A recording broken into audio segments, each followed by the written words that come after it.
Et quand Dieu ouvre la bouche pour parler, il dit la vérité sort de ma bouche. Et il dit ma parole ne sera point révoquée. Toi tu peux parler et ta parole est révoquée. Mais quand Dieu parle, sa parole ne sera jamais révoquée. Frère, c'est Dieu qui a promis Élie le prophète. Le nombre d'incrédules est plus grand que le nombre de croyants en cette promesse-là.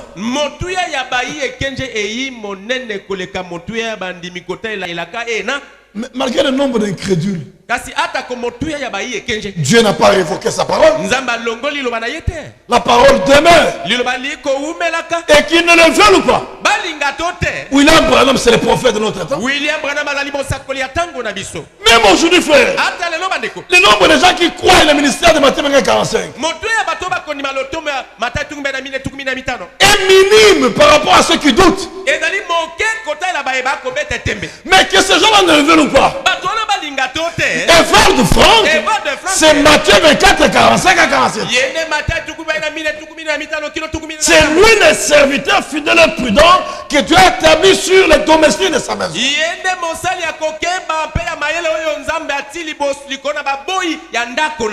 n'est pas notre chef. Notre chef c'est Jésus-Christ.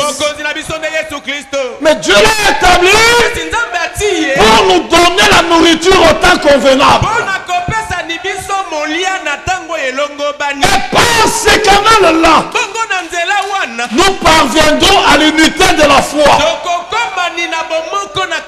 et de la connaissance du Fils de Dieu. Je dois vous dire sans embarras ce matin que ce ministère-là, c'est pour les vierges sages. Les folles s'en moqueront et elles se retrouveront sans huile. Mais les sages prennent ça très au sérieux.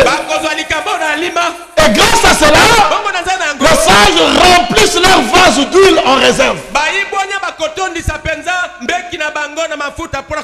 Et elles seront prêtes à l'heure convenue.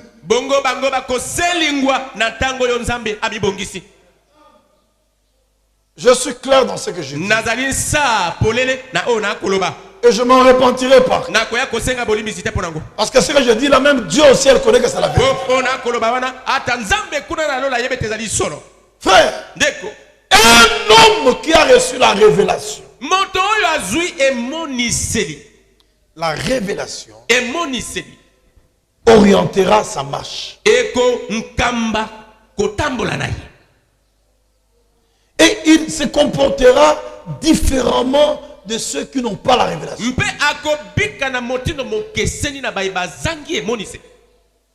Ça, il faut le savoir. Un homme qui a reçu la révélation, il est éclairé. Il a la vision. La révélation, c'est une vision.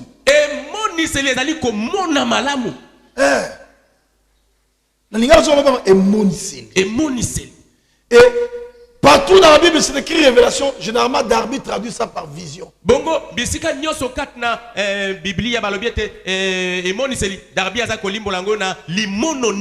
Ah. C'est-à-dire, quand vous recevez la révélation, vous voyez.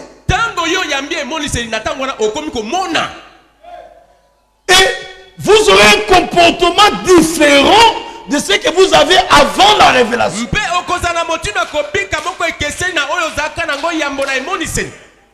Frère, il y a beaucoup parmi nous ici qui critiqueront ce message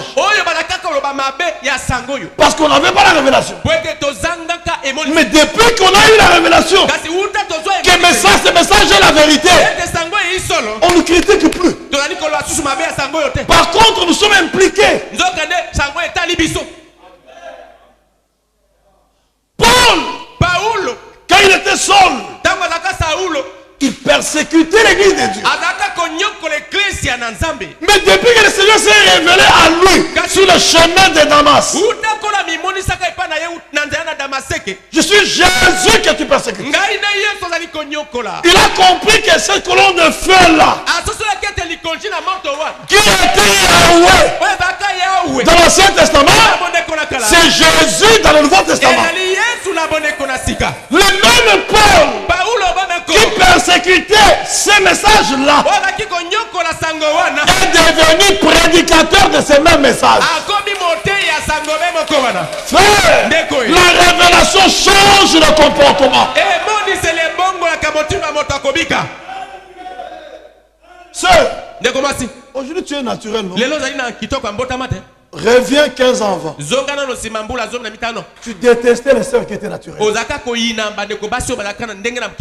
Tu les critiquais même. Mais aujourd'hui, tu es devenu comme celle que tu critiquais. Qu'est-ce qui est arrivé dans ta vie? Tu as reçu la révélation. Frère, quand vous recevez la révélation, le comportement change. Vous commencez à vous comporter différemment. C'est pourquoi David dit dans Psaume 119, verset 130,